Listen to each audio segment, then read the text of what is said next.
Changer de métier, pas facile, et nous allons essayer d'apporter différentes réponses peut-être à vos questions parce que vous avez envie de changer de patron.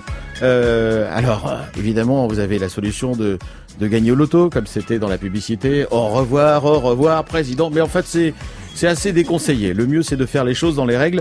Et nous avons avec nous aujourd'hui, Nolwenn Mahé du cabinet conseil Potentiel RH pour répondre à toutes vos questions.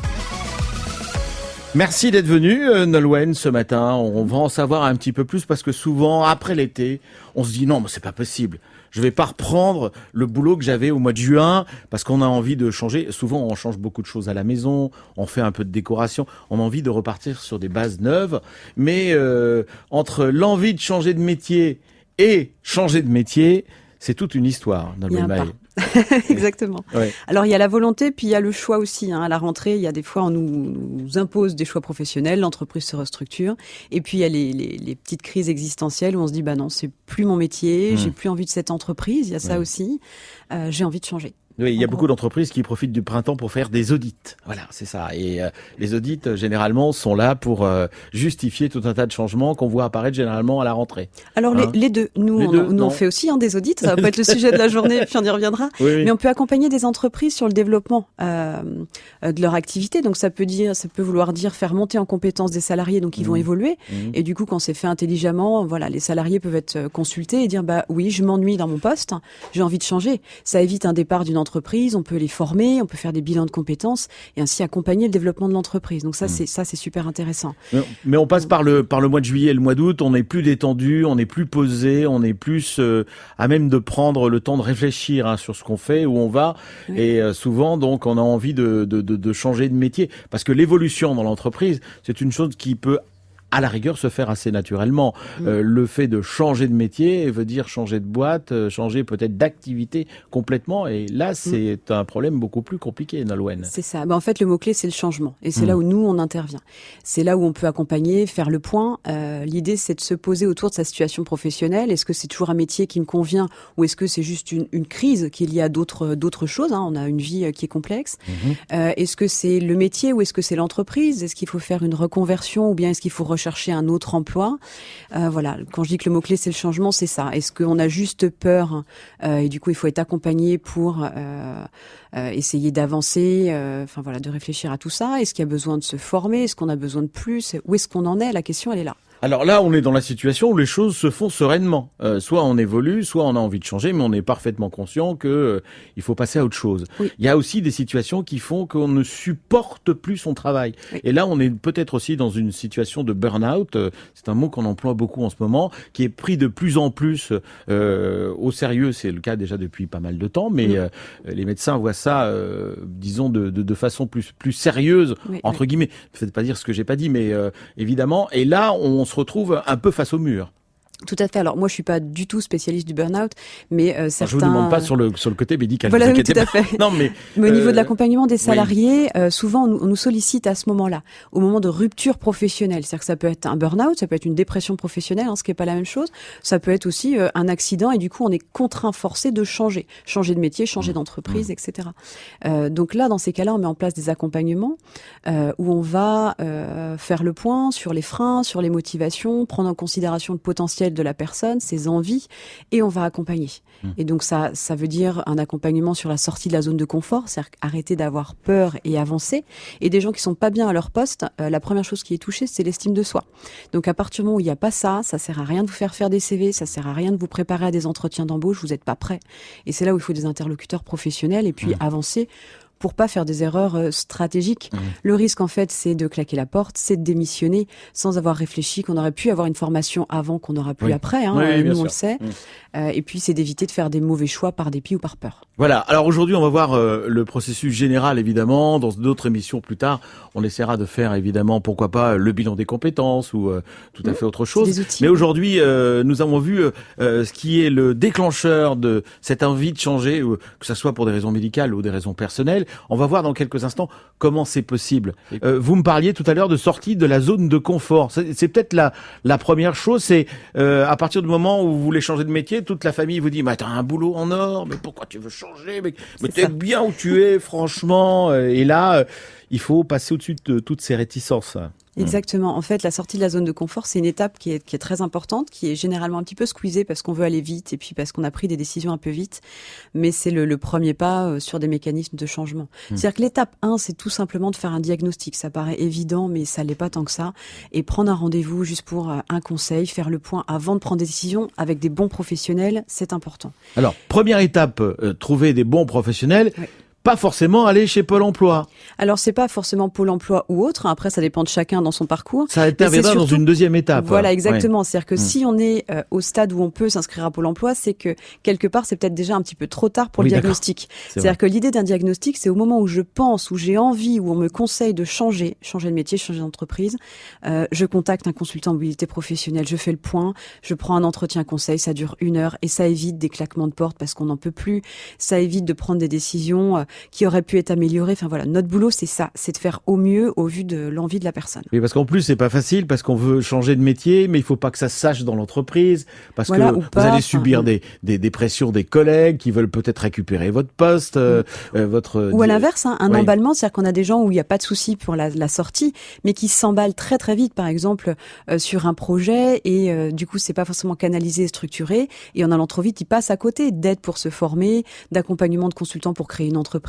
L'idée, c'est juste de poser les choses et de faire confiance à son consultant pour mettre les bons outils au bon moment sur l'accompagnement. Alors, on vient vous voir ou on va voir une autre personne spécialisée en mobilité professionnelle. On peut taper ça sur le moteur de recherche, mobilité professionnelle, on va trouver des... Oui, on va trouver des mots-clés. RH. Alors, le vôtre, évidemment, potentiel RH, mais il y en a d'autres. Donc, nous, on a un petit cabinet, on est à taille humaine et justement parce qu'on a une volonté d'accompagner de façon humaniste individuelle, mais il y a des gros cabinets. On retrouve beaucoup d'informations sur Google. L'idée, c'est quand même de prendre contact, de contacter plusieurs cabinets, de trouver évidemment des professionnels qui ont tous des très belles compétences, mais avec lesquels on a une affinité, parce qu'il va falloir être vrai pour être accompagné de façon personnelle. D'accord. À partir de là, on arrive, il y a un premier rendez-vous, vous me dites 1 heure, on essaie de voir ce qu'on peut faire. Voilà, exactement. Ce qu'il est possible de faire. Il y a des personnes à qui ça va suffire, c'est-à-dire de poser un diagnostic, de les orienter sur une stratégie et puis mettre en place une sorte de plan d'action et ils vont tout à fait être capables de le suivre et donc de monter leur propre projet en fonction de leurs envies. Et puis sinon, on peut mettre en place des accompagnements. Alors, ça peut être simplement des ateliers parce qu'on veut chercher un autre emploi et on fait la sortie de la zone de confort, les outils de recherche, de prospection, des entraînements à la prospection téléphonique, aux entretiens d'embauche. Et puis du coup, nous, on apporte notre plus-value sur la connaissance du bassin économique, tout ça, et l'accompagnement de la personne. Et le fameux bilan des compétences, c'est un outil. C'est le mot à la mode. Hein. Ah oui. Je crois que je vais faire un bilan des compétences. C'est ça, on entend ça, oui. Souvent, tout le temps. Souvent. Et c'est pas forcément nécessaire. C'est pas forcément nécessaire. Et voilà, et ça peut être très bien, comme ça peut être très mal fait. Alors c'est vrai que là, on survole évidemment cette mobilité professionnelle. Il y a évidemment, et on en fera dans l'avenir, si vous voulez bien, si vous le permettez, Nolwenn Mahé, différents focus sur différentes parties aussi de cette mobilité professionnelle. Nous accueillons Élodie. Bonjour Élodie. Bonjour. Bonjour, vous habitez Nantes. Élodie, vous pouvez poser votre question à Nolwenn Mahé. Alors bonjour. Bonjour. Je me questionnais parce que moi j'ai fait un bilan de compétences qui a débouché justement sur 3 projets professionnels, dont un qui était l'apiculture et c'est celui vers lequel je m'oriente. Et j'avais une question un peu technique, si je peux dire. J'aimerais savoir dans quel cadre je peux apprendre le métier auprès d'un professionnel, même si j'ai pas de convention de stage via une formation. Alors en fait, ça va dépendre de votre situation actuelle. Est-ce que vous êtes salarié ? Non, je suis demandeuse d'emploi. D'accord. Donc du coup, vous pouvez en effet avoir des conventions par Pôle emploi. Donc c'est ce qu'on appelle les PMSMP qui vous permettent de découvrir un métier ou une entreprise par des conventions d'une semaine, 2 semaines. Ça peut être un premier biais. Alors je les connais ces stages, mais c'est vrai que je les trouve courts pour le coup parce que c'est 1 à 2 semaines. Et moi, j'aurais aimé quelque chose de plus conséquent. Mais alors du coup, pourquoi pas de formation en fait ? Parce que pour le coup là c'est très long et que l'avantage de la formation ce serait surtout qu'après je peux gérer une exploitation, mais je suis pas sûre de vouloir aller jusque là. Donc en fait j'aimerais d'abord mieux découvrir le métier avant de me lancer dans la formation parce que quand bien même ça se trouve ça va pas me plaire, c'est peut-être juste un métier fantasmé pour le moment. Oui, tout à fait. Alors, ce qui est un petit peu ambivalent, vous n'êtes peut-être pas au bout de votre bilan de compétences, mais quand vous arrivez au bout d'un bilan de compétences, vous avez ce qu'on appelle des projets retenus. Donc là, j'entends qu'il y en a 3. Et ensuite, votre consultant va monter avec vous des plans d'action pour justement voir comment vous êtes dans une situation à un point A, comment atteindre l'objectif et le concrétiser sur un point B. Et donc, on mesure les écarts. Qu'est-ce qu'il me manque pour atteindre cet objectif? Du coup, en général, sur ces 3 projets-là, il y en a 1 ou 2 qui peuvent être annulés. Donc, en montant ce plan d'action, vous pouvez être amené à découvrir des entreprises. Les PMSMP peuvent aller jusqu'à 1 mois. Je voudrais pas dire de bêtises, parce que moi je suis pas Pôle emploi et ça c'est vraiment à voir avec votre référent. Mais l'idée c'est plus que de découvrir. Si vous sentez que ça peut vous plaire, mais que vous n'êtes pas sûr d'atteindre l'objectif, c'est peut-être de voir quelle formation en interne peut être faite. Il y a d'autres possibilités. Il y a, alors je sais plus les noms, mais par la POEC, par la SFR, vous avez des possibilités maintenant techniques. Mais ça c'est vraiment à voir avec Pôle emploi si vous êtes demandeur d'emploi. Mais je vous recommande quand même de retourner voir votre conseiller en bilan de compétences pour qu'il vous montre le plan d'action avec vous, pour que vous ayez vraiment tous les outils pour atteindre l'objectif et pas être dans une nébuleuse comme vous l'êtes aujourd'hui. Mais là, à ce stade-là, l'outil va être à Pôle emploi vu votre statut. D'accord. Voilà, Élodie, pour la réponse à votre question. Évidemment, on pourrait en parler pendant des heures, parce que c'est vrai qu'il y a beaucoup de détails à prendre en compte. En tout cas, on va suivre votre conseil. Merci, Nolwenn Mahé. Nous accueillons maintenant Bernadette Havet. Bonne journée, Élodie, à Nantes. Bernadette Havet. Bonjour, Bernadette. Oui, bonjour. On vous écoute, Bernadette. Moi, je vous appelle. C'est pas moi la personne concernée, c'est plutôt pour un de mes enfants. Que vous arrive-t-il ? Alors, il est dans une entreprise là sur Lyon depuis 10 ans et ça fait là cette année le 6e plan social qu'il subit dans son entreprise. Il a eu un directeur avec qui il s'entendait bien qui a été licencié. Enfin, en bref, il n'est pas bien du tout dans son entreprise actuellement et il voudrait le quitter, mais il n'arrive pas en fait à quitter cette entreprise où il travaille.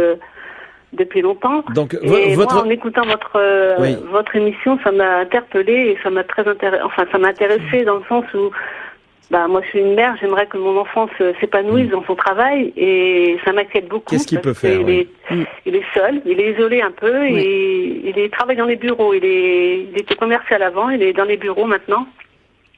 Et moi, ce serait un peu pour lui donner des pistes, mais je lui en ai pas parlé. C'est moi, dans mon Bernadette. Alors ça, si vous permettez, Bernadette, nous allons écouter Nolwenn Mahé. Alors, votre analyse de la situation. Ça, c'est le cœur de mon métier. C'est-à-dire qu'on travaille là-dessus sur des accompagnements, donc sur des PSE ou sur des cellules de reclassement quand une entreprise ferme ou licencie beaucoup.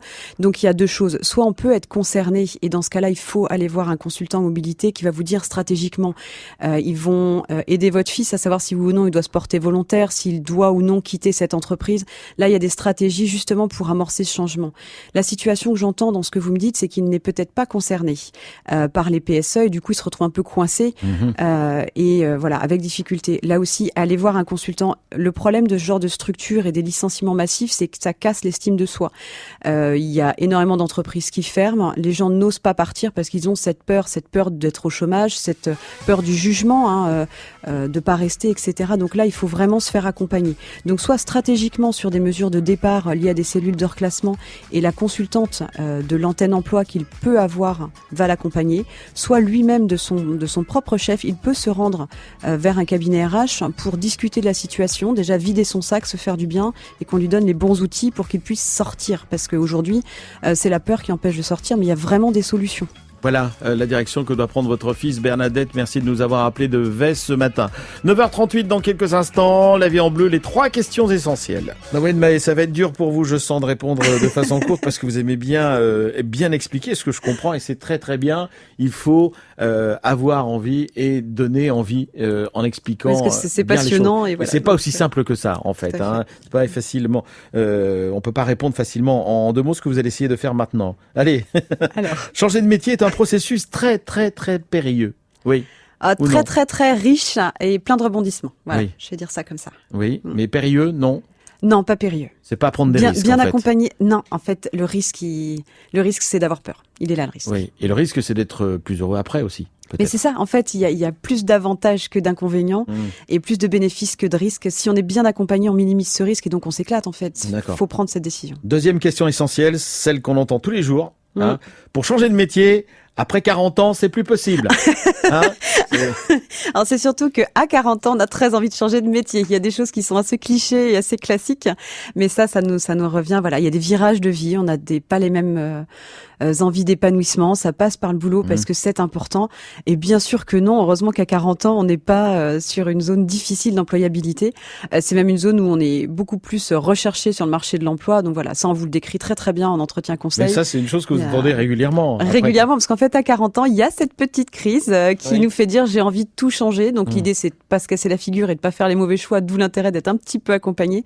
Mais c'est surtout, voilà, on n'a plus les mêmes envies, on n'a plus les mêmes besoins, on n'a plus les mêmes freins et on en a beaucoup moins. Et du coup, il y a moyen de faire des super projets. La troisième question essentielle, il faut avoir une énergie hors du commun pour changer de métier. C'est très compliqué, très dur. Alors une énergie de fou, ça vos consultants ils l'auront pour vous, il y a pas de souci. Oui. Et c'est pas dur en fait. Il y a des choses qui sont très complexes mais qui peuvent être tellement intéressantes parce qu'on apprend sur soi, on se remet en question, on avance. Le tout c'est de pas rester coincé. Voilà, c'est l'énergie, ça vient après. Merci beaucoup Nolwenn Mahé d'être venue. On a survolé aujourd'hui la mobilité professionnelle.